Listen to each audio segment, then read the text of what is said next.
বাংলাদেশের রাজনীতিতে একটা অশনি সংকেত, অশনি খবর।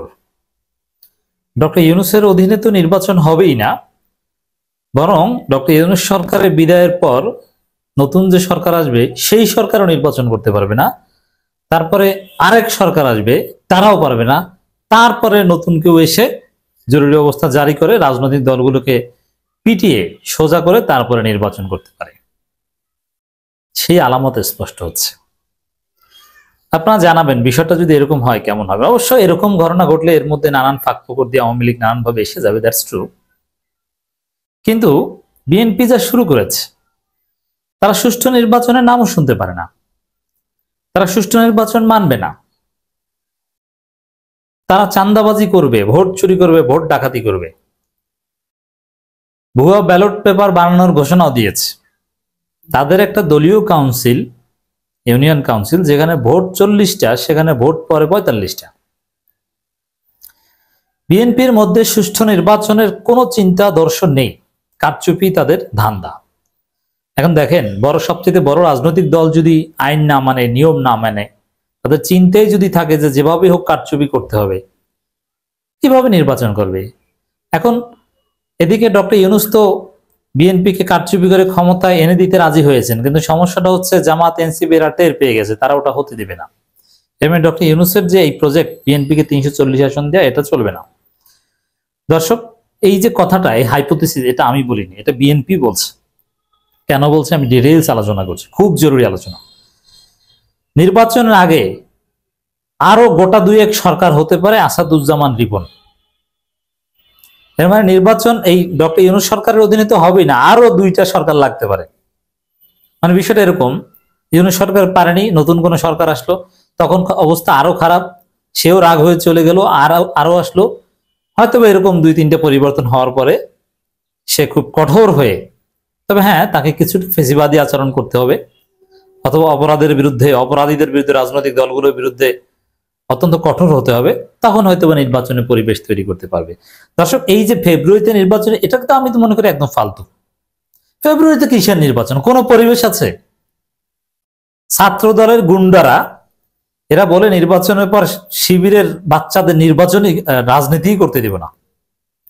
এরা বলে যে একটা একটা শিবির দল ধরে ধরে জবাই করে। আপনি নির্বাচন করবেন বাংলাদেশে এই সন্ত্রাসীদের নিয়ে? এরা ডাকসু নির্বাচন হতে দিতে চায় না, ঠেকিয়ে দিতে চায়, কারণ জানে যে তারা জিতবে না। এরা ডাকসু নির্বাচন, চাকসু নির্বাচন, জাকসু, যোগসু সব ঠেকাতে চায়, স্থানীয় সরকার নির্বাচন ঠেকাতে চায়। এই জায়গায় নির্বাচনের কোনো পরিবেশ নাই, যেখানে পাথর দিয়ে মানুষ হত্যা করা হয়, চাঁদাবাজি এটা অ্যাকসেপ্টেড হয়ে গিয়েছে, সরকার রাষ্ট্র কিছু বলতে পারে না, যেখানে আইনের শাসন নাই, যেখানে মত প্রকাশের স্বাধীনতা নাই, যেখানে বিএনপির অপকর্মের বিরুদ্ধে মিডিয়াগুলো রিপোর্ট করতে পারে না, বিএনপির অপকর্মের বিরুদ্ধে রিপোর্ট করলে সাংবাদিকের চাকরি চলে যায়, যেখানে বিএনপি বিরোধী দলের রাজনীতি সহ্য করে না, ধরে ধরে জবাই করতে চায়, সেখানে নির্বাচনের প্রশ্নই আসে না।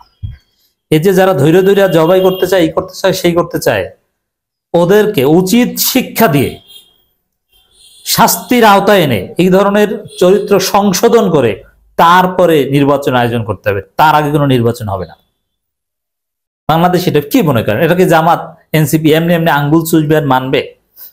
ইউনূস বিএনপিকে 340 আসন দেওয়ার সমঝোতা করে এসেছে, আর জামাত এনসিপি আঙ্গুল চুষবে? That is impossible.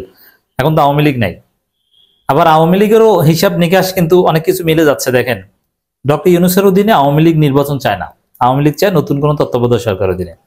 আবার সেই ডক্টর ইউনূস 340 আসন দেওয়ার সমঝোতা করেছেন বিএনপির সাথে।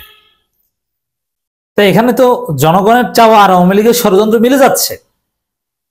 অতএব এই যে হাইপোথিসিস ডক্টর ইউনূসের অধীনে নির্বাচন হবে না, এটা তো সঠিক হতে পারে। খবরটা একটু আমরা দেখি।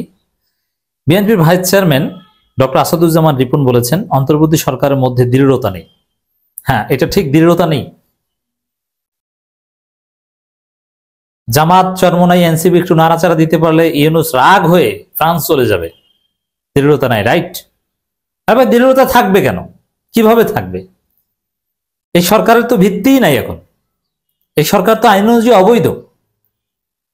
এই সংবিধান বাতিল করবে, জুলাই সনদ করবে, নিজের বৈধতার ভিত্তি আগে তৈরি করবে, একটা সিস্টেম তো আছে, কোনো কিছু তো ঠিক নেই, দৃঢ়তা থাকবে কি? ভয়ের চোটে এই সরকার এখন বিএনপির সাথে চুক্তি করেছে। কিন্তু এখন প্রশ্ন হচ্ছে যে এই সরকারের দৃঢ়তা নাই, এই সরকার নির্বাচন করতে পারবে না, এটা বিএনপি কেন বলছে? দুইটা কারণ। একটা হচ্ছে বিএনপির মধ্যে গ্রুপিং আছে, গ্রুপিং এর ফলে বিএনপির মধ্যে নানান ধারা আছে, জিয়াউর রহমান খালেদা জিয়া পন্থী ধারা, আবার নব্য ভারতপন্থী বিএনপি এরা সামনে এসেছে, ডানপন্থী ধারা কোনটা, এরকম নানান গ্রুপিং আছে, এই জন্য সবার কথা সব ক্ষেত্রে মিলবে না। আর দ্বিতীয় হচ্ছে আসাদুজ্জামান রিপনরা এই কথা কেন বলছেন?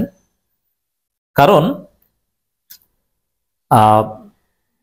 বিএনপির সাথে যে 340 আসন দেওয়ার চুক্তি হয়েছে ওটা ইউনূস মানতে পারবেন না, এটা বিএনপির একাংশ বুঝে গেছে, যে ইউনূসের যে হার্ট তাতে তিনি ওটা বাস্তবায়ন করতে পারবেন না, তিনি মাঝপথ থেকে দৌড়িয়ে চলে যাবেন। তারপর বিএনপির আমসালা সব যাবে কিভাবে? একদিকে বিএনপি আশায় বসে আছে না ইউনূস সরকার অধীনে নির্বাচন হোক, যেহেতু তার সাথে চুক্তি হয়েছে 340 আসনের। আর একদিকে বিএনপি আগে ভেবেছে না ইউনূস সরকারকে সরাতে হবে, এখন আবার অনেকে সরাতে চায় কিন্তু বিএনপি সরাতে চায় না, কারণ 340 আসন। এরপরে দেখা যাবে ইউনূসকেও সরানো হলো না, 340 আসনের হিসাব নিকাশ শেষ হয়ে গেল, তারপরে ইউনূসকে ঠিকই সরানো হলো, তাই বিএনপির আমসালা সব যাবে। এটা বিএনপির দূরদর্শী অনেকে বুঝতে পারছে, যার ফলে এই কথা বলছে। আগামী নির্বাচনের আগে আরো গোটা দুই এক সরকার হতে পারে। জুলাই গণঅভ্যুত্থান নিয়ে আলোচনা সবাই তিনি কথা বলেন, এটা খুবই সিগনিফিকেন্ট। নির্বাচনের আগে আরো গোটা দুই এক সরকার হতে পারে, এর মানে এত সহজ না। ইটস রাইট, নির্বাচন এত সহজ না। এত রক্ত ঝরার পর, এত বিপ্লবের পর চূড়ান্ত সুষ্ঠু নির্বাচন ছাড়া কোনো নির্বাচন বাংলার জনগণ মানবে না। যেমন ইউনূস রাগ হয়ে চলে যাবে, এক গেছে, এরপরে আরেক সরকার এসে তালবাহানা করবে, জনগণ আরেকটা বিপ্লব করে সেই সরকারকে উৎখাত করবে, তারপরে আসবে চূড়ান্ত সরকার। এমন তিনবার এবার, ছোটকালে খেলাধুলার সময় বলেছেন না যে তিনবার এবার পারবে, তিনবার এবার পারবে, এটা একটা হাইপোথেসিস। তো দর্শক, এই পারতে হলে কি করতে হবে? এই গোটা দুই এক সরকার লাগুক, আর ইউনূস সরকারকে যদি করতে হয় কি করতে হবে? জুলাই সনদ লাগবে। এবং জুলাই সনদ হলেও হবে না, বাংলাদেশের রাজনীতির অন্যতম সমস্যা রাজনৈতিক সংস্কৃতি। দেখেন, এত কিছুর পর বিএনপির মতো দল, আমি জেনে শুনে দায়িত্ব নিয়ে বলছি, বিএনপির মতো দলের মধ্যে সুষ্ঠু নির্বাচনের কোনো আকাঙ্ক্ষাই নাই। তারা পুরোপুরি কারচুপি নির্বাচনের বন্দোবস্ত বা সেই ফাঁক খুঁজছে। জনগণ যাকে ভোট দেয় এটা তারা স্বপ্নেও কল্পনা করে না। মানে আমাদের পলিটিক্যাল কালচারই হচ্ছে এটা, যে কারচুপি করা যায়। এই জায়গাটায় সমাধান করতে হবে। রাজনীতিতে যে দুর্বৃত্তায়ন, বিএনপির যে সন্ত্রাসী রাজনীতি, চাঁদাবাজি রাজনীতি, রাজনীতি যে সন্ত্রাস করে পেশা, এই জায়গাটা সমাধান করতে হবে। এতে ব্যাপক অভিযান লাগবে। রাজনীতি করবে ভদ্ররা, রাজনীতি হবে জিয়াউর রহমানের মতো। রাজনীতি করে নিজে ধনী হওয়া যাবে না, রাজনীতি করতে হবে দেশের স্বার্থে। অনেকে রাজনীতি করতে চাইবে না, যাদের সৎ মানসিকতা আছে কষ্ট করে চলার, যে না আমি ধনী হতে পারবো না, আমি মানুষের সেবা করব, তারা রাজনীতি করবে। এই জন্যে দুর্নীতি, চাঁদাবাজি, মানে রাজনীতিতে যত অবৈধ সুবিধা পায়, আনডিউ ইনফ্লুয়েন্স করার সুযোগে সব বন্ধ করতে হবে, ব্যাপক সংস্কার করতে হবে, তারপরে নির্বাচন, তার আগে কোনো নির্বাচন নয়।